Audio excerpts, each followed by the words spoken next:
G'day folks, my name is Rob. Welcome back to another F1 Fantasy video. Today we are looking at my race week preview and final thoughts ahead of the US Grand Prix at Circuit of the Americas this coming weekend.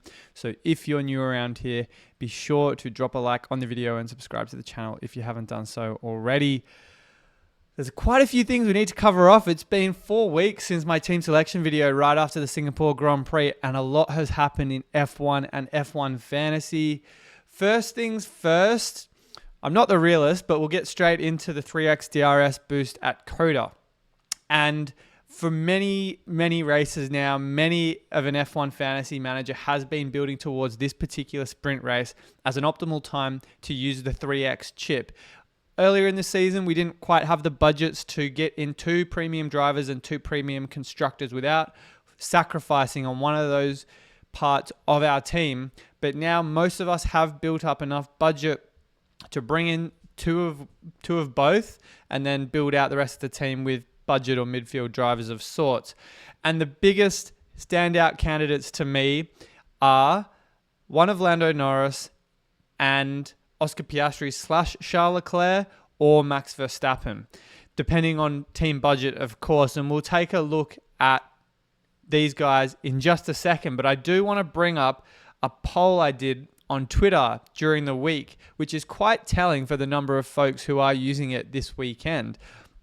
I definitely knew quite a few were angling towards using it in one of the next couple of sprint races, and I covered off reasons why in my team selection video for the US Grand Prix as to why I like Circuit of the Americas, Interlagos, and Qatar for all of their own reasons.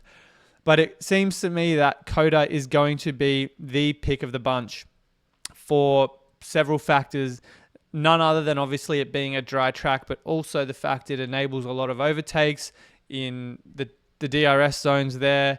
And I think it is just a track where Norris, Leclerc, Verstappen all have very good records at. Piastri had a DNF there in the Grand Prix last season.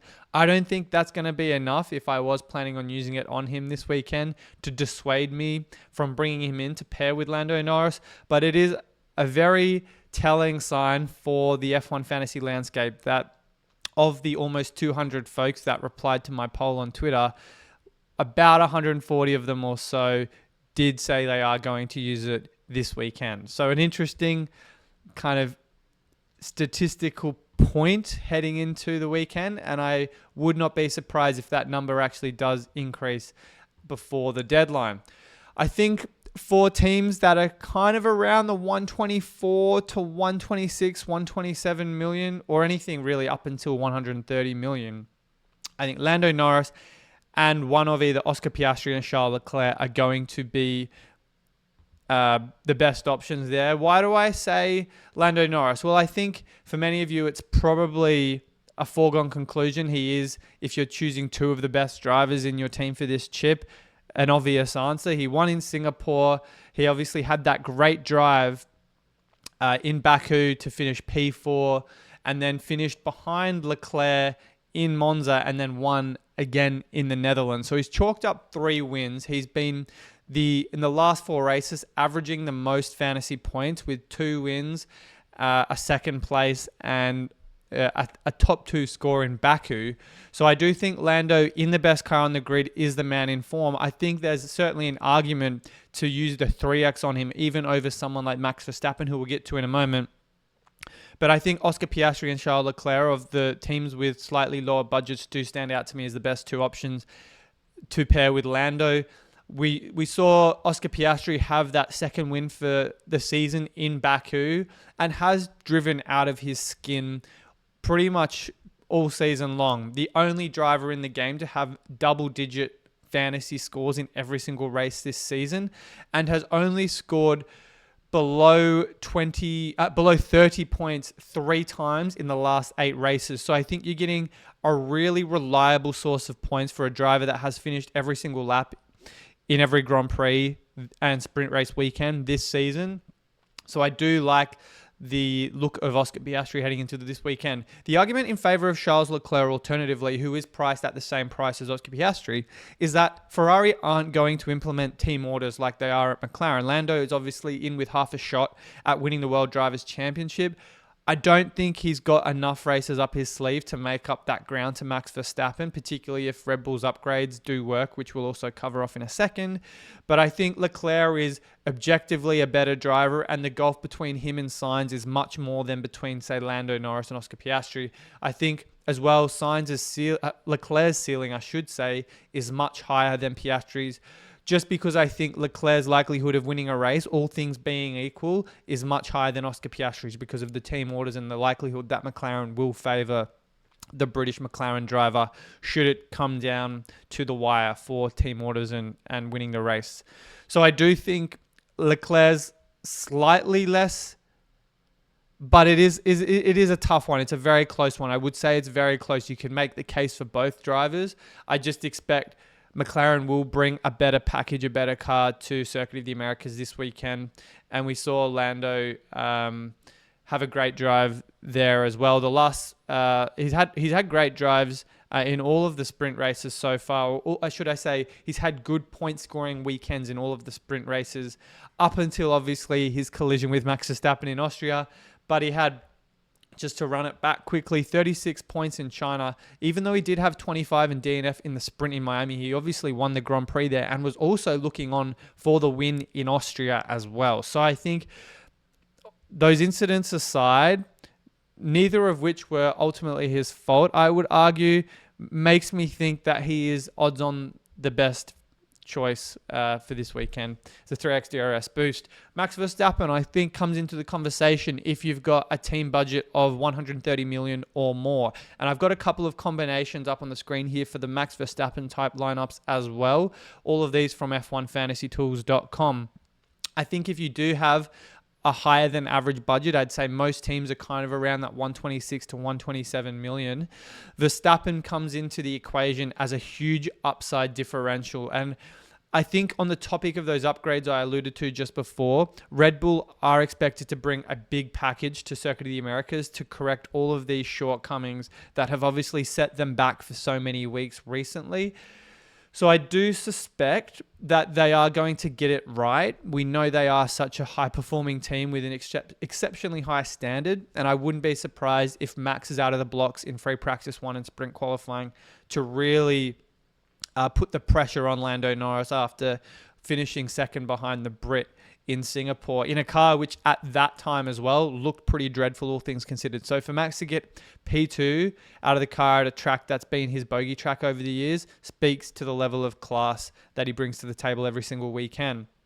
So I think if the Red Bull upgrades do look good and Max Verstappen is back to his very best, then I think for the $130 million teams, pairing him and Lando with McLaren or Ferrari, or slightly lower with McLaren and Mercedes, and the Sauber double up and Colapinto, I think is a really high upside play. If I could get to that, that would be my pick in a heartbeat. But I think Piastri, Leclerc for the kind of more on the average budget gain so far this season speaks to me as the more popular 3x DRS boost option at Circuit of the Americas. We talk about another driver now that has entered F1 Fantasy. Daniel Ricciardo, unfortunately, departed RB after Singapore. It was more or less a foregone conclusion. Then I go into the detail of that in my team selection video as well. But Liam Lawson enters the game now at 10.2 million, the same price as his Japanese teammate Yuki Tsunoda. And a number of considerations have to be made for Liam Lawson this weekend. I think if we start with the positives, in terms of F1 Fantasy anyway, he enters the Grand Prix with a 10-place grid penalty. Coffee Corner Motorsport, Terry, on the fantasy formula, did indicate to us that this penalty will come through at the Grand Prix and not during the sprint race. So I think that where there are more points on the table, if in the off chance Liam has a blinder and ends up in the points, plenty of points for positions gained and overtakes. And I do think during the sprint race as well, where you don't have to pit, Lawson can go all out and do his best, depending obviously on how he goes in sprint qualifying. He is also a very low-owned asset, 1% at the time of recording. Do I see that going up before the deadline? Absolutely, but I wouldn't see it. I wouldn't expect to see it creep above 3 to 4% unless for whatever reason RB look like a top 5, top 6 team. But I think a huge motivation for the Kiwi driver is undoubtedly the fact that the Red Bull 2025 seat is very, very open. Helmut Marko has alluded to several times now that Tsunoda and Lawson are in a 6-race kind of head-to-head for this seat next year. I'm not sure why Perez has suddenly gone off the boil. I mean, I know why he's gone off the boil. He's been driving pretty terribly, but it does seem like that idea of keeping him on into next year doesn't seem to be happening anymore. So it's Lawson versus Tsunoda for that final seat, and I think maybe that motivation is going to be enough to get the best out of Liam Lawson with 6 races to go. But if we look at some drawbacks for the returning RB driver, one thing I think is really important to note is that, and we'll get into this in a second as well with Yuki Tsunoda, the RB has really struggled for pace pretty much in the second half of this season. They looked really good through the first kind of half dozen or so races. At least Tsunoda demonstrated that with those P10s, P11s. But we have to go all the way back to another sprint race in Austria for the last time both Ricciardo and Tsunoda scored double-digit points, if we exclude Ricciardo's inflated fantasy point score in Singapore as a result of not just driver of the day, but also the fastest lap, which I don't think is really telling of the true fantasy potential that the RB drivers bring to the table. So I do think it is quite interesting to see what that means for Liam Lawson's true fantasy potential. And I think at 10.2 million, he's not exactly in the same class as Alex Albon. The Saubers I know are rubbish, but at their price, you kind of have to get them in for a 3x chip this weekend. But also, just unless you've got the value built up and you want to take a punt on someone a little different, 10.2 doesn't speak to me as must-own territory. An asset such as Nico Hülkenberg, which has been a reliable one for many people to own throughout the season, is obviously more than that now because of a couple of recently very good races. But I do think 10.2 million isn't exactly favorable for teams in the 123s to 126 category. You might have to make compromises on your 3x if you choose to go with Liam Lawson. So I think given how popular that chip's going to be at COTA, Lawson feels a little bit like the odd man out for at least this weekend. But we'll obviously have to see how he looks first. And I do think there is maybe some potential to bring him in the latter stages of the year, but obviously need to see him get acclimated into the car a little bit. One thing as well, I will just say for what it's worth, is in 2023, aside from his 19-point performance in the Netherlands when deputizing for Daniel Ricciardo, Liam Lawson, at least in F1 fantasy terms, didn't have, in my opinion, that great of a, let's call it was a 6-race span. The 19 points I mentioned was his best fantasy score in that 6-race period. But after that, he had 5, 8, 5, a retirement in Qatar. So I don't think that's really enough for me to say, okay, look, Liam is must-own territory in the budget class or the C-tier class. He did have a couple of price rises then, and I suppose we probably want to look at the points he scored and his price rises compared to his midfield tiers. But I'm just not seeing the kind of upside that you might have at the moment with someone like Alex Albon or even maybe a Nico Hülkenberg. So for me, that's one other thing that's maybe putting me off a little bit right now. But we did see him have some incredibly good qualifying and race performances in that RB. I just don't think the RB is, maybe compared to where it was 12 months ago, the car that he was able to deliver those kind of results in. But it was, aside from a really good result in Singapore for him and then the Netherlands with all those overtakes and positions gained, wasn't really seeing enough for me to suddenly be like, okay, this guy's the real deal. So I think in fantasy, when you look at his peers, Alex Albon at 8.8, Hülkenberg at 10.7, Tsunoda at 10.2, and then Gasly at 9.7, you've got a lot of different options that understandably come with their own advantages and disadvantages. I think there's probably some folks that do have the budget to afford Albon, Hülkenberg, and Lawson. And if you do have that kind of luxury and the ability to 3x Piastri and Norris, for example, I think you have to go with it. But I think if you're looking at those kind of 124 to 127 million teams, as I was talking about, I'd much prefer Albon if you don't already own him.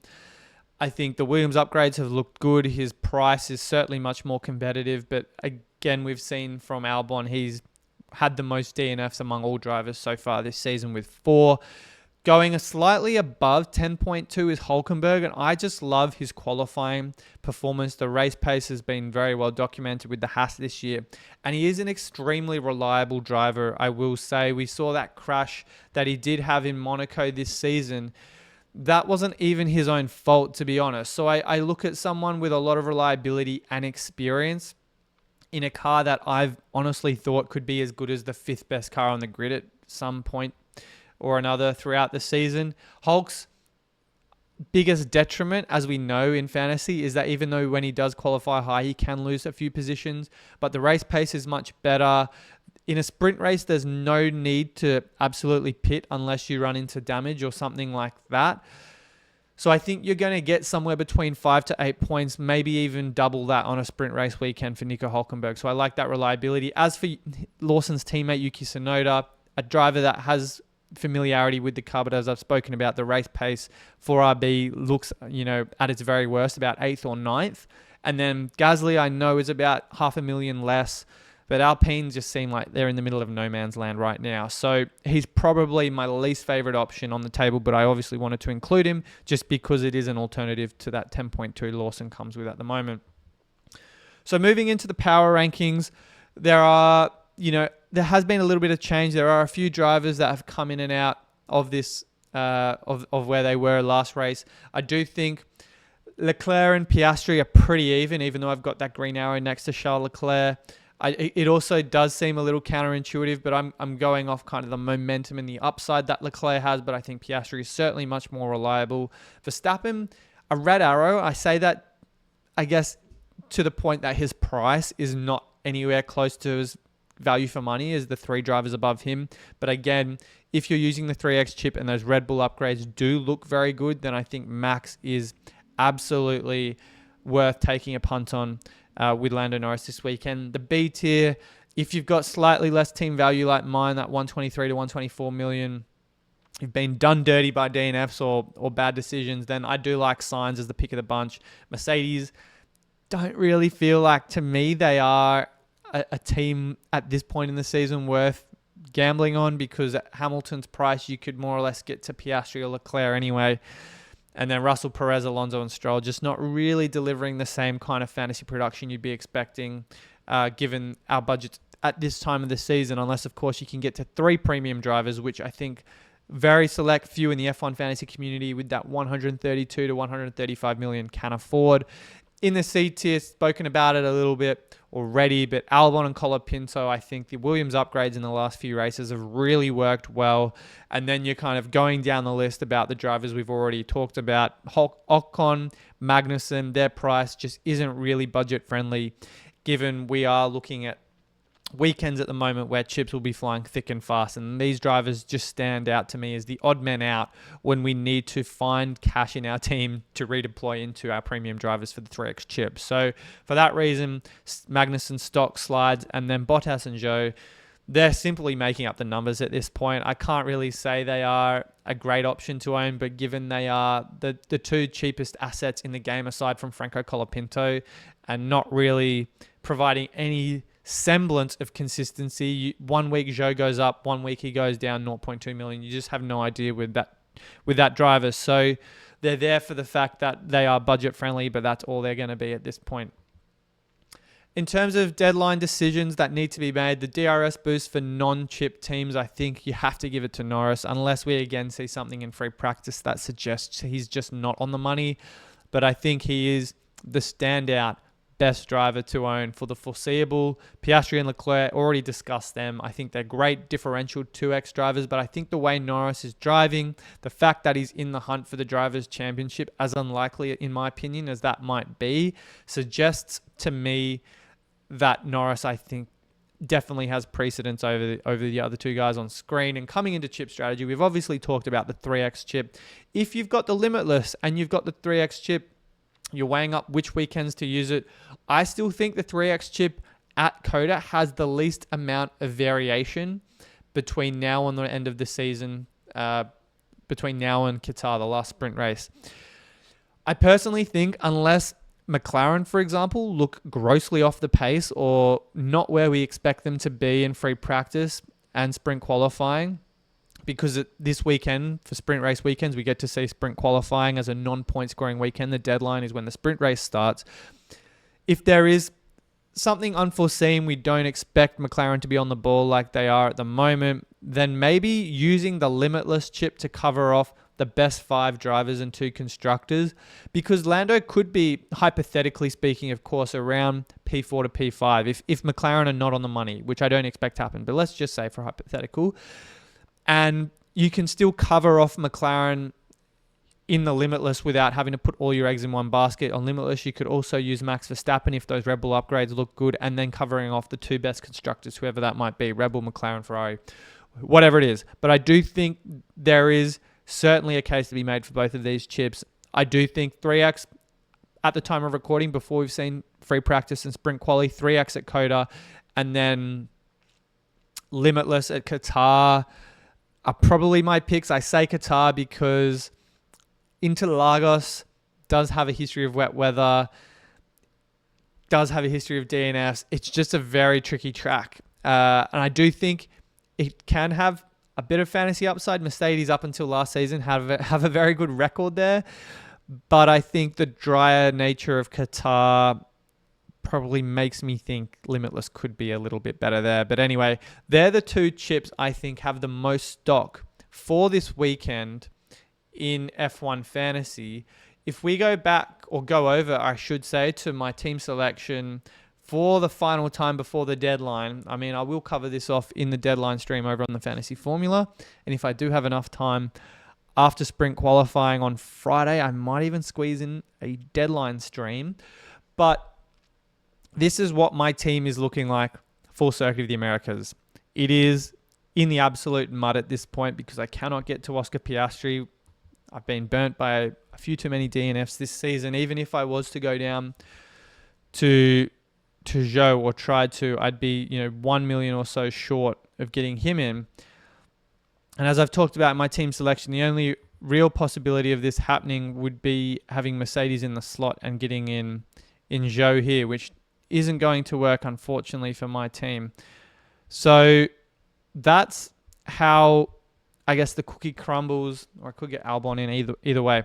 The point being, I don't have the budget to get in Lando Norris and Oscar Piastri or Charles Leclerc this weekend. So 3X for me is almost certainly off the table because I do want to have the McLaren constructor. They are just too good to go without at this point of the season. So I think that leaves me with a couple of different options. One of which, again, is a hugely differential play. I put this... we'll save the Red Bull one for the end. Why don't we do that? But I could do something like this. Bring in Mercedes. I think that would mean... if I put in Albon here... where is he? He's at the bottom because of his DNFs. Put Albon in. That would leave me with enough to keep Sainz. I could upgrade Bottas to Zhou. I feel like these are all very much sideways trades. I've essentially done 2 trades. Zhou and Mercedes in, and Ferrari and Bottas out. I do have 3 trades. I'd be very surprised if I use all of them this weekend as well because of my low budget. But I could do that to get a little bit more value out of Mercedes while they're rising. I do think they have a bit more room to grow compared to Ferrari as an A-tier asset now, or will be an A-tier asset, I'd expect, after Circuit of the Americas. So I could do potentially this, but I am kind of backed into a corner with what I can own because of team value swings. So the other rogue alternative would be to go for a bit of a Red Bull build. And I tweeted about this right after the Singapore deadline. I don't think I'm going to go with it, but it would very much involve Red Bull's upgrades working out the way they're anticipated to. Do I see them suddenly propelled to the front of the field on the back of these changes to the car? I think Max, absolutely. But Checo, I do have a real severe lack of confidence in him, regardless of what we saw from him in Baku. Both of these two premium drivers, actually the two that came together. But I think I would need to see Checo and Max 1 and 2 through free practice 1 and sprint qualifying to make this selection a reality for my team. It is a highly differential and could go pear-shaped all of a sudden. So I do feel like I could end up running with a team similar to what I already currently own, just because of how good Lando and McLaren look right now. But I think once we've got a bit more information from free practice and sprint qualifying, we'll be able to dissect that in the pre-deadline stream. So I'm going to leave that there for now, guys. It has been a bit of a longer than usual video, but I know we've had quite a bit to unpack after a few weeks off. So please do join me for the deadline stream over on the Fantasy Formula 1 hour before qualifying on Saturday. But until then, good luck with your teams this weekend, and I'll see you all very soon.